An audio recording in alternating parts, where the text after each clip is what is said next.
লোকসভা ভোটের প্রাক্কালে শাসক দলের দখলে চলে এলো হরিশ্চন্দ্রপুর ১ নম্বর ব্লকের অন্তর্গত কুশিদা গ্রাম পঞ্চায়েত। বিগত পঞ্চায়েত নির্বাচনে এই গ্রাম পঞ্চায়েত সিপিএম, কংগ্রেস এবং বিজেপি মিলে রামধনু জোট তৈরি করে দখল করেছিল। এবার কংগ্রেস, সিপিএম এবং নির্দল থেকে পঞ্চায়েতের উপপ্রধান সহ ৭ জন সদস্য যোগ দিল তৃণমূলে। জোটের দখলে থাকা পঞ্চায়েত ছিনিয়ে নিল তৃণমূল। ২৮ আসন বিশিষ্ট কুশিদা গ্রাম পঞ্চায়েতে তৃণমূল জিতেছিল ৯টি আসনে, কংগ্রেসের দখলে যায় ৬টি, বিজেপি ৪টি এবং নির্দলের ঝুলিতে ৪টি আসন। অন্যদিকে বামেদের দখলে ৫টি, কংগ্রেস, সিপিএম, বিজেপি এবং নির্দল মহাজোট করে পঞ্চায়েত দখল করে। মহাজোটের দিকে সংখ্যা ছিল ১৯টি এবং তৃণমূলের দিকে ৯টি, কিন্তু সেই পঞ্চায়েতেই এবার উলটপুরাণ। হরিশ্চন্দ্রপুর ১-এর বি ব্লক তৃণমূল সভানেত্রী মর্জিনা খাতুন এবং জেলা পরিষদের কৃষি কর্মাধ্যক্ষ রবিউল ইসলামের হাত ধরে ওই গ্রাম পঞ্চায়েতের উপপ্রধান আব্দুল রশিদ সহ নির্দল ৩ জন, কংগ্রেস থেকে ৩ জন এবং সিপিএম থেকে ১ জন যোগ দিল তৃণমূলে। ফলে সংখ্যাতত্ত্বের বিচারে ২৮ আসনের পঞ্চায়েতে সংখ্যাগরিষ্ঠতা নিয়ে পঞ্চায়েত দখলের দাবি তুলেছে তৃণমূল। রবিবার বাংরুয়া গ্রামে ব্লক সভানেত্রী মর্জিনা খাতুনের বাড়িতে এই যোগদান কর্মসূচি হয়। যোগদানকারীদের দাবি তারা তৃণমূলেই ছিলেন। এই প্রসঙ্গে ব্লক সভাপতি মর্জিনা খাতুন বলেন, মমতা বন্দ্যোপাধ্যায়ের উন্নয়ন দেখেই এরা তৃণমূলে যোগদান করেছেন। এই পঞ্চায়েতে এবার উন্নয়নের জোয়ার বইবে।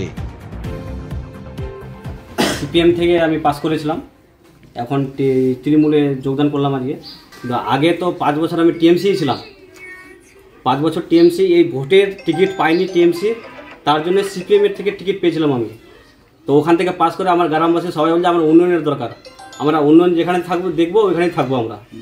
আমরা এখন উন্নয়ন দেখতে পাচ্ছি, দিদির কাছে আছে, আমরা দিদির উন্নয়নের জন্যই এসেছি। গত দিনে যখন পঞ্চায়েত নির্বাচন হয় তার আগে ওদের তৃণমূলের মধ্যে একটা গোষ্ঠীদ্বন্দ্ব ছিল এবং গোষ্ঠীদ্বন্দ্ব থাকাকালীন ওরা তখন আমাদের কাছে এসেছিল, সিপিএমে এসেছিল, সিপিএমের টিকিট নিয়ে ওরা আমাদের প্রার্থী হয়েছিল। এখন ওদের আবার সেই নিজেদের মধ্যে এই শুরু, ওদের তো মানে ওই চরিত্র তো ওই রকমই, টিএমসির চরিত্র তো একই রকম, সবাই জানে। তো আমাদের এটাতে যাওয়াতে আমাদের কোনো দলের কোনো ক্ষতি হবে না, পঞ্চায়েতেরও কোনো ক্ষতি হবে না। আজকে তৃণমূল কংগ্রেসে যোগদান দিলাম আমরা, আর আগামী দিন আমরা সব থেকে আমাদের টার্গেট লক্ষ্য রয়েছে যে আগামী দিন যে লোকসভা ভোট আছে, এই যে বিজেপি খেলা খেলছে, আমরা ওই নোংরা খেলাটা না খেলার ওদেরকে খেলতে দিব না বলে আজকে আমরা তৃণমূল কংগ্রেসের হাত ধরে দিদির হাত শক্ত করার জন্য আমরা বিজেপির বিরুদ্ধে একসঙ্গে জোটবদ্ধভাবে লড়াই করে আমরা প্রত্যেক জায়গায় দিদির হাত শক্ত করব আর আমরা ভোট নিজের অঞ্চলে ভালো করব। শুনলাম যে কুশিদা গ্রাম পঞ্চায়েতে কয়েকজন নির্দলের মেম্বার ছিল, তারা তৃণমূলেরই ছিল, তৃণমূলে আবার হয়তো ফিরে যাচ্ছে। তো এতে আমাদের কোনো মাথা ব্যথা নেই, কারণ আমরা স্বচ্ছভাবে পঞ্চায়েত চালানোর জন্য ওদেরকে ডেকেছিলাম। এরা স্বচ্ছভাবে চালানো অভ্যস্ত না, এরা কাটমানি খেয়ে অভ্যস্ত, আর আমরা কাটমানিতে সেটাতে প্রশ্রয় দেবো না, এগুলোতে ওরা মানে পোষাচ্ছে না ওদেরকে, এই জন্য ওরা আবার তৃণমূলে ফিরে যাচ্ছে কাটমানি খাওয়ার জন্য। আমার নাম আব্দুল সোবহান, কংগ্রেস অঞ্চল প্রেসিডেন্ট, বর্ণভূমি কর্মাধ্যক্ষের সামনে।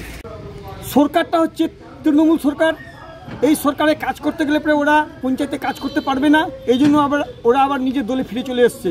এটা বলার কিছু নাই, এই তৃণমূল সরকার কাটমানির সরকার, এই সরকারে না থাকলে পরে কোনো কাজ উন্নয়ন ওরা করতে পারবে না, এই জন্য ওরা আবার তৃণমূলে ফিরে চলে এসছে।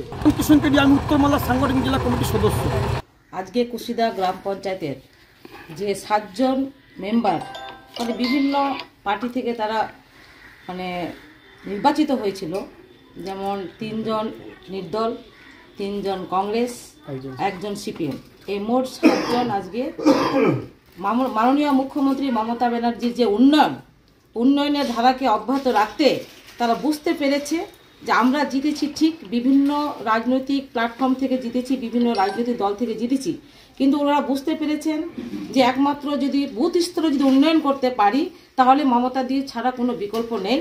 তাই মমতা ব্যানার্জির উন্নয়নের ধারাকে অব্যাহত রেখে তারা কিন্তু বিভিন্ন দল থেকে তারা তৃণমূলের হাতকে শক্ত করার জন্য ওনারা কিন্তু নিজের স্বইচ্ছায় তারা এসে তৃণমূলে যোগদান করেছে।